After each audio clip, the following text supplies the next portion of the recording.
Hadirin sidang jamaah Jumat yang dimuliakan Allah Subhanahu wa taala.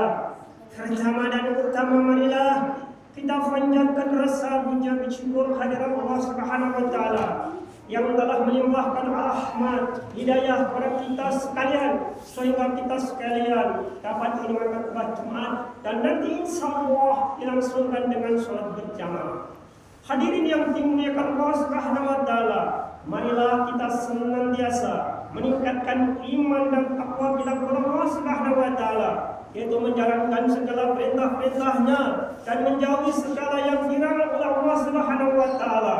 Shalawat serta salam semoga senantiasa dicurahkan pada junjungan kita, yaitu Rasulullah SAW, serta keluarga, sahabat dan semua pengikut-pengikutnya. Hadirin yang dimuliakan Allah Subhanahu wa taala, Allah menciptakan dua kehidupan, yaitu kehidupan di dunia yang sementara ini dan kehidupan di akhirat yang kekal dan abadi.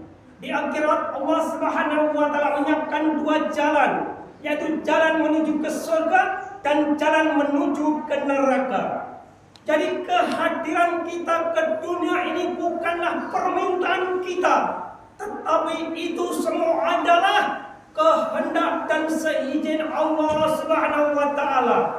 Allah menciptakan bumi dan alam semesta yang sangat luas ini memang semua untuk manusia, sebagai tempat untuk mendapatkan keperluan dan sebagai tempat kehidupan. Dan Allah menciptakan alam akhirat sebagai tempat pembalasan amal-amal manusia. Alam akhirat sebagai tempat tujuan hidup manusia selama-lamanya.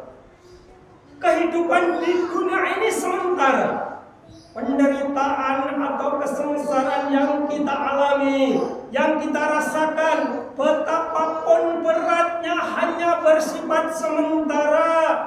Begitu juga kekayaan harta benda, kekuasaan jabatan, kesenangan kebahagiaan yang kita rasakan juga hanya bersifat sementara. Kehidupan di dunia ini walaupun beribu-ribu tahun, pasti dan pasti akan berakhir. Karena Allah Subhanahu wa taala menciptakan makhluk yang namanya kematian. Kehidupan di dunia ini sangat sementara, tapi sangat-sangat menentukan kehidupan di alam akhirat. Hadirin yang dimuliakan Allah Subhanahu wa taala, kita semua hari ini masih hidup di dunia, masih ada kesempatan untuk beramal, masih bisa berbuat kebaikan, masih bisa beribadah, tetapi semua belum bisa melihat, belum bisa merasakan, belum bisa menikmati amal-amal kita. Sebaliknya hadirin yang dimuliakan Allah Subhanahu wa taala, apabila kita semua kalau sudah meninggal dunia dapat merasakan, dapat melihat, dapat menikmati amal-amal kita, tetapi kita semua sudah tidak bisa beramal, tidak bisa berbuat kebaikan, tidak bisa beribadah, kecuali aliran tiga perkara, yaitu kiriman doa dari anak yang soleh dan solihah, ilmu yang bermanfaat dunia dan akhirat, atau amal-amal jariah. Di dalam kehidupan dunia yang sementara ini, supaya kita semua tidak tersesat, tidak menyesal di akhirat kelak, maka Allah Subhanahu wa taala utus para nabi, utus para rasul. Allah telah memberikan kepada kita contoh-contoh kehidupan orang-orang yang telah diridhai oleh Allah Subhanahu wa taala, yaitu para sahabat Nabi, para tabi'in dan para wali-wali Allah. Ternyata hadirin yang Allah Subhanahu wa taala, semua perjuangan, semua pengorbanan dan jalan kehidupan mereka mendapatkan kebahagiaan, kesuksesan, kejayaan dunia dan akhirat. Hadirin yang dimuliakan Allah Subhanahu wa taala, hari ini kita semua masih bisa sholat berjamaah di belakang imam. Hari ini kita semua masih bisa mandi sendiri, tidak usah dimandikan. Hari ini kita semua masih bisa berpakaian, tidak usah dipakaikan. Hari ini kita semua masih bisa berjalan, tidak usah dijalankan. Tapi namun suatu saat nanti, kalau nama-nama kita sudah disiarkan di masjid, disiarkan di musola, maka pasti dan pasti kita tidak bisa sholat, bahkan disolatkan di depan imam. Kita tidak bisa mandi, bahkan dimandikan.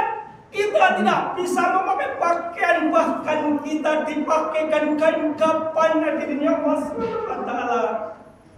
Kita tidak bisa berjalan, bahkan kita diantarkan ke kuburan hadirin Allah Subhanahu wa taala. Ketika Allah menentukan ajal seseorang, maka malaikat maut datang untuk mencabut nyawa atau roh orang yang akan meninggal dunia. Malaikat datang dan akan mencabut nyawa lewat dari mulut. Maka dari mulut keluar zikir-zikir kepada Allah. Tidak ada jalan bagimu dari sini, karena mulutnya setiap hari selalu basah dengan zikir kepada Allah Subhanahu wa taala. Malaikat maut pergi langsung menghadap Allah. Ya Allah, ya Tuhanku, hamba-Mu ini menolak ketika aku akan mencabut nyawanya. Dari mulut Allah berfirman, cabutlah dari tempat yang lain. Kemudian dicoba dari tempat yang lain, yaitu dari tangannya. Tangannya keluar pahala-pahala infak, sedekah yang menghadangnya. Tidak ada jalan bagimu dari sini, sebab tangan ini senantiasa telah banyak mengeluarkan sedekah dan menyantuni anak yatim piatu. Dicoba dari kaki, tidak ada jalan bagimu dari sini, sebab dengan kaki itu ia senantiasa berjalan pergi ke masjid untuk menunaikan sholat berjamaah. Kemudian dicoba lagi dari telinga, engkau tidak bisa mencabut nyawa dari sini, sebab setiap hari ia mendengarkan bacaan ayat Al-Quran dan mendengarkan suara azan yang dikumandangkan. Ketika malaikat maut akan mencabut dari matanya, matanya juga menolak karena mata ini digunakan untuk melihat wajah orang-orang yang soleh. Kemudian malaikat maut mencabut nyawa itu kembali kepada Allah dan berkata, Ya Allah, ya Tuhanku, sungguh aku telah dikalahkan oleh alasan-alasan. Maka bagaimana aku bisa mencabut rohnya atau nyawanya?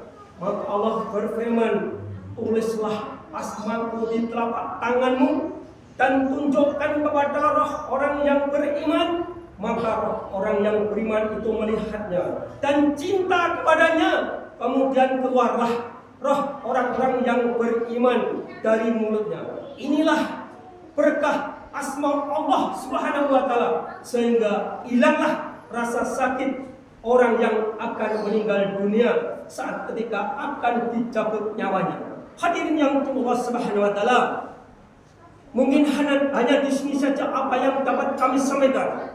Mudah-mudahan menambah keimanan dan ketakwaan kita kepada Allah Subhanahu wa taala. Allahu akbar. Allahu samad. Lam yalid wa lam yulad wa lam yakul lahu kufuwan ahad. Wa qul bi rahmat anta khairur rahim.